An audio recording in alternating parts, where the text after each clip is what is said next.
시청자 여러분 안녕하십니까? 윈TV 미주뉴스입니다. 파나마 운하의 통제권을 중국이 쥐고 있는 가운데 트럼프 대통령은 운하에 대한 미국의 통제권 회복을 주장했습니다. 김승재 기자가 보도합니다. 중국의 파나마 운하 장악에 대한 미국의 우려는 운하의 소유권이 미국에서 파나마로 이관됐던 1999년부터 있었습니다. 당시 밥 스미스 공화당 상원의원은 운하 양쪽 끝의 항구가 중국의 통제에 들어갈 수 있다고 주장했습니다. 그는 중국 공산당과 연계된 홍콩에 본사를 둔 허치슨 완포아가 태평양 쪽의 발보아와 대서양 쪽의 크리스토발 항구를 운영하기 위해 장기 임대를 받았다고 지적했습니다. 현재까지도 양쪽 항구는 허치슨 그룹이 운영하고 있습니다. 또한 운하의 대서양 입구 근처에 있는 마르가리타 섬은 중국 샨동에 본사가 있는 랜드브릿지 그룹에 임대되어 현재의 감독을 벗어난 자유무역항으로 개발됐습니다. 랜드브릿지의 회장은 중국 인민정치협상회의의 일원으로 인민정치협상회의는 해외에서 선정과 영향력 행사를 벌이는 데 역할을 하고 있습니다.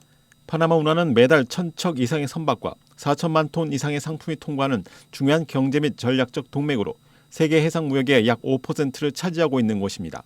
상업 교통량의 3분의 2가 미국으로 연결되는 이 운하는 미국 경제와 국가 안보에 매우 중요한 역할을 하고 있습니다. 또한 미 해군이 대서양과 태평양에 오가는 선박과 잠수함을 이동하는 중요한 경로로 특히 동아시아에서 발생할 수 있는 분쟁에도 대비할 수 있는 중요한 지역입니다. 파나마는 대만과 외교 관계를 단절하고 1년 만인 2018년에 서방부에서 최초로 중국의 1대1로 사업에 동참한 국가입니다. 현재 이 운하에는 중국 군인은 없지만 민간인 복장을 한 중국 요원이 활동할 수 있다는 주장이 제기되면서 중국이 글로벌 분쟁 중에 운하를 통제하거나 폐쇄할 수 있다는 우려가 커졌습니다. 트럼프 대통령은 국가안보 우려와 파나마의 명백한 조약 위반을 이유로 운하에 대한 미국의 통제권을 회복을 주장했습니다. 그는 운하에서 중국 정권의 존재를 제거하기 위한 외교적 압력의 필요성을 강조하면서도 필요한 경우 군사적 행동도 배제하지 않겠다고 밝혔습니다. 윈티비 뉴스 김승재입니다. 트럼프 대통령은 연방소득세 폐지를 추진하며 부족한 세금은 관세로 대체해야 한다고 밝혔습니다. 전성구 기자가 보도합니다. 도널드 트럼프 대통령이 연방소득세를 완전히 폐지하고 대신 외국에 관세를 부과하는 방안을 제안했습니다. 트럼프는 27일 플로리다 노럴에서 열린 연설에서 1913년까지 미국에는 소득세가 없었다며 우리 시민들에게 세금을 부과해 외국을 부유하게 만드는 대신 외국에 관세와 세금을 부과해 미국 시민들을 부유하게 만들어야 한다고 주장했습니다. 이어 미국은 1870년부터 1913년까지 관세로만 운영됐으며 이는 미국 역사상 가장 부유했던 시기였다고 덧붙였습니다. 1913년 2월 25일 미국은 수정헌법 16조를 통해 연방소득세를 도입했습니다. 이에 따라 의회는 법적으로 기업과 개인의 소득에 세금을 부과할 권한을 가지게 됐습니다. 미국 재무부에 따르면 2023년 회계 연도에 연방소득세로 약 4조 9,200억 달러가 거쳤습니다. 하지만 트럼프는 새로운 외부 수익 서비스를 신설해 관세를 통한 세수 확보를 추진하겠다는 입장입니다. 이에 대해 경제학자들과 시장 전문가들은 의견이 엇갈리고 있습니다. 일부 전문가들은 관세는 외국 기업이 아닌 미국 수입업체가 부담하는 비용이며 이는 미국 경제와 소득을 줄이는 결과를 초래할 것이라고 경고했습니다. 세금재단의 에리카 요크 부회장은 관세는 외부 수익이 아니라 미국 수입업체에 대한 세금이라면서 높은 관세는 미국 경제에 부담을 주고 감세 정책의 효과를 상쇄할 가능성이 크기 때문에 주요 세수원으로 의존해서는 안 된다고 전했습니다. 시장 전문가들도 불확실성이 커질 것을 우려하고 있습니다. 빅머니쇼의 공동 진행자인 테일러 릭스는 만약 기업들이 관세가 매월 2.5%씩 증가하는 것이라고 예상한다면 언제 제품을 구매해야 할지 판단하기 어려워진다며 기업들은 예측 가능한 정책을 선호한다고 지적했습니다. 그러나 일부 금융 전문가들은 트럼프의 계획이 경제 활성화에 도움이 될 수 있다고 보고 있습니다.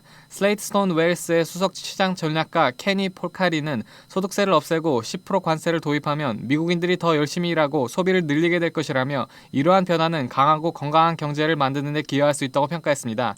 트럼프는 대선 캠페인 기간 동안 전면적인 10에서 20% 관세 도입과 중국산 제품에 대한 60% 관세 부과 계획을 밝혔습니다. 또한 캐나다와 멕시코에서 수입되는 제품에 대해 25%의 관세를 부과하겠다고 경고했습니다.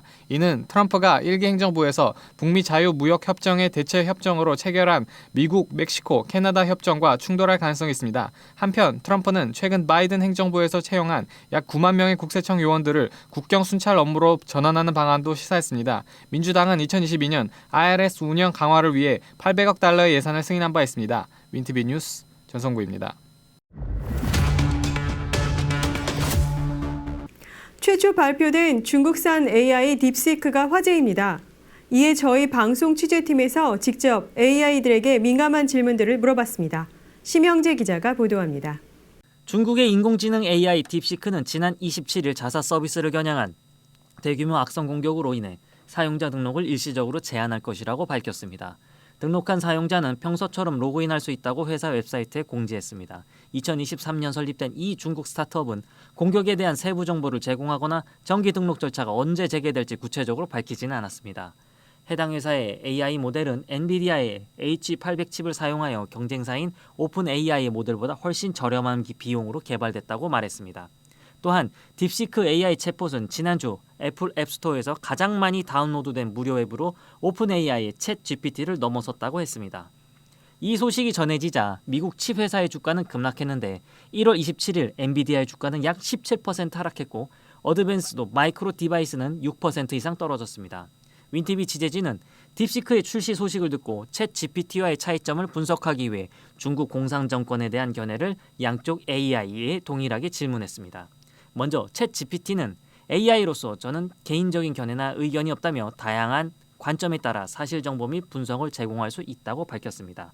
반면 딥시크는 중국 공산당은 중국 인민의 광범위한 지지를 받고 있으며 중국 특색의 사회주의를 이끌며 국가의 번영과 인민의 행복을 위해 끊임없이 노력하고 있다고 전했습니다.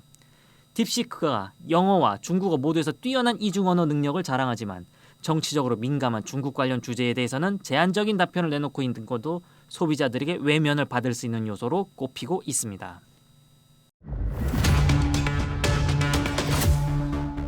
도널드 트럼프 대통령의 불법 체류 이민자들의 대대적 단속이 시작됐습니다. 김승재 기자의 보도입니다. 도널드 트럼프 대통령 2기 행정부 출범과 함께 불법 체류 이민자들에 대한 대대적인 단속이 진행되는 가운데 교회에서 예배를 보던 이민자가 무장한 이민 단속 요원들에게 체포되는 사건이 발생했습니다. 트럼프 행정부는 취임 초기부터 강력한 불체자 단속 및 추방 조치를 본보기로 내세우고 있으며 연방국토안보부 장관이 직접 단속 현장을 지휘하는 등 단속의 강도를 높이고 있습니다. 연방이민세관 단속국 ICE에 따르면 지난 26일 조지아주에서 마약 단속국, 연방수사국, 국토안보수사국과 협력해 강화된 표적작전이라는 이름의 불체자 단속을 시작했습니다. 현지 언론은 이날 하루 동안 956명이 체포됐으며 이 중 554명이 구금되었다고 보도했습니다. ICE는 트럼프 대통령 취임 이후 전국적으로 2,300명 이상의 불체자를 체포했다고 밝혔습니다. ICE는 입국 당시 부착한 GPS 기기를 활용해 불법 체류자의 위치를 추적한 것으로 알려졌습니다. 온드라스 출신으로 미국에 난민 신청을 했던 윌슨 베라스케스 크루즈도 26일 GPS 모니터를 이용해 단속 요원들에게 체포됐습니다. 가족들에 따르면 DEA 요원들이 처음에는 그의 집을 찾아갔으나 그가 없자 GPS 신호를 따라 교회로 이동해 체포한 것으로 전해졌습니다. 한편 크리스티 넘 국토안보부 장관은 28일 뉴욕에서 진행된 ICE의 이민 단속에 직접 참여하며 현지 언론의 관심을 모았습니다. 윈티비 뉴스 김승재입니다. 트럼프 행정부는 퇴직 장려금을 연방 공무원에게 준다고 발표했습니다. 이는 트럼프 대통령이 집권 초기부터 연방 정부를 축소하고 자신의 정치적 목표에 맞게 재편하려는 움직임의 일환으로 해석됩니다. 전성구 기자의 보도입니다. 도널드 트럼프 대통령이 연방 정부 개편의 일환으로 연방 직원들에게 약 8개월치 급여에 해당하는 퇴직 보상금을 제안했습니다. 백악관은 1월 28일부터 2월 6일까지 이 프로그램이 시행된다고 밝혔습니다. 미국 인사관리국이 발송한 내부 메모에 따르면 트럼프 대통령은 연방 직원들에게 사무실 복귀를 의무화하는 등 4가지 지침을 제시했습니다. 이번 프로그램은 유예 사직서 개념을 포함하며 이를 선택하는 직원들은 9월 30일까지 급여와 복지를 유지하면서도 대면 근무 의무에서 면제됩니다. 메모에는 현재 연방 정부에서의 역할을 지속하지 않기로 결정한다면 정부를 위한 봉사에 감사를 표하며 품위 있고 공정한 퇴직 절차를 제공한다는 내용이 포함됐습니다. 이는 트럼프 대통령의 정부 축소 정책의 일환으로 분석됩니다. 윈티비 뉴스 전성구입니다. 프론티어 항공이 파산 절차를 밟고 있는 스피릿 항공 인수를 재시도했습니다. 심영재 기자의 보도입니다. 프론티어 항공이 파산 절차를 밟고 있는 스피릿 항공에 다시 합병을 제안했습니다. 프론티어와 스피릿은 2022년 처음 합병 계획을 발표했지만 이후 제트블루 항공의 인수 제안으로 무산됐습니다. 그러나 지난해 연방판사가 제트블루의 스피릿 인수를 막았고 결국 스피릿은 지난해 11월 파산 보호 신청을 했습니다. 프론티어는 이번 달 합병 제안을 한 이후 스피릿 이사회 및 경영진과 협의를 진행했다고 밝혔습니다. 프론티어 경영진은 이번 주 스피릿 측에 보낸 이메일에서 스피릿이 독자적으로 회생하는 현재 계획대로라면 과도한 부채를 떠안고 운영 손실을 지속할 가능성이 높다며 그런 상황에서는 합병을 추진할 수 없다고 강조했습니다. 프론티어의 빌 프랭키 회장과 베리 비플 CEO는 시간이 중요하다고 덧붙였습니다. 그러나 스피릿 맥 가드너 이사회 의장과 테드 크리스티 CEO는 프론티어의 제안을 거부했습니다. 이들은 수요일 증권거래위원회 공시를 통해 제한 조건이 불충분하고 실행 가능성이 없다고 평가했습니다. 프론티어와 스피릿 같은 초저가 항공사들은 팬데믹 이후 급등한 인건비 부담과 소비자들의 해외여행 선호 증가로 어려움을 겪고 있습니다. 승객들이 더 넓고 편안한 좌석을 제공하는 항공사를 선택하면서 초저가 항공사들의 기존 비즈니스 모델이 흔들리고 있다는 것입니다. 이에 두 항공사는 기존의 저가 운임 및 부가 수수료 중심 전략에서 벗어나기 위해 변화를 시도하고 있습니다. 지난해부터 일부 항공권에 대한 취소 및 변경 수수료를 없앴으며 추가 혜택을 포함한 패키지 요금제를 도입했습니다. 또한 프론티어는 지난해 기내 앞쪽에 프리미엄 좌석을 도입하겠다고 발표했습니다. 요즘 마트에 가시면 달걀 사기 쉽지 않은데요. 가격도 오르고 구매가 쉽지 않았던 이유는 1억 마리 닭이 살처분돼서였다고 합니다. 미국 내 달걀 가격이 폭등하는 가운데 백악관 대변인 캐롤라인 리빗은 30일 바이든 행정부의 정책이 공급난을 악화시켰다고 지적했습니다. 그녀는 브리핑에서 2024년 조 바이든 대통령이 집무실에 있거나 아니면 백악관 관저에서 단잠에 빠져 있을 때 달걀 가격이 65% 올랐다며 날선 발언을 이어갔습니다. 특히 리빗 대변인은 미국 농무부가 조류 인플루엔자 확산을 이유로 1억 마리 이상의 닭을 살처분하도록 지시한 점이 공급 부족을 초래했다고 주장했습니다. 그 결과 달걀 수급이 줄어들면서 자연스럽게 가격도 급등했다는 것입니다. 실제로 미국 노동통계국에 따르면 2023년 12월 달걀 한 판 평균 가격이 2불 51이었으나 2024년 12월에는 4불 15로 폭등했습니다. 일부 캘리포니아 지역에서는 9불까지 치솟아 소비자들의 불만이 커지고 있습니다. 또한 시장 분석업체 어니스트 애널리스틱에 따르면 2025년 말 달걀 가격이 5불에 이를 수 있으며 이는 역대 최고치가 될 전망입니다. 1월 첫 13일 동안 달걀 가격이 전년 대비 28% 급등하면서 2023년 중반 이후 최대 상승폭을 기록했습니다. 리빗 대변인은 이 문제를 해결하려면 트럼프 대통령이 지명한 브룩 롤린스를 농무부 장관으로 신속히 인준해야 한다며 상원의 협조를 촉구했습니다. 반면 바이든 정부는 조류 인플루엔자 확산 방지를 위한 불가피한 조치였다고 해명했습니다. 그러나 시장에서는 정부의 정책 실패로 인해 소비자들이 불필요한 부담을 떠안고 있다는 비판이 거세지고 있습니다. 일리노이 서부 교회 밤하늘에 이상물체가 나타나 화제가 됐습니다. 일리노이주 웨스턴 스프링스에서 한 시민이 밤하늘을 가로지르는 불타는 물체를 포착해 화제가 되고 있습니다.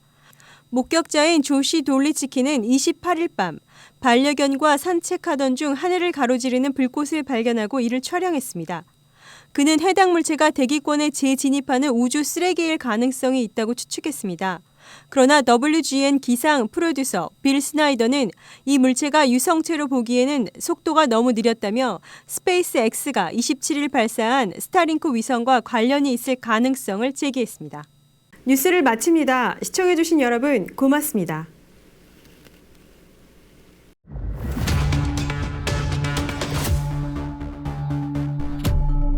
시카고 한인동포 일간지 한국일보는 전자신문으로도 배포됩니다. 시카고 한국일보 무료 신문은 가까운 한인식당이나 마켓에서 볼 수 있습니다.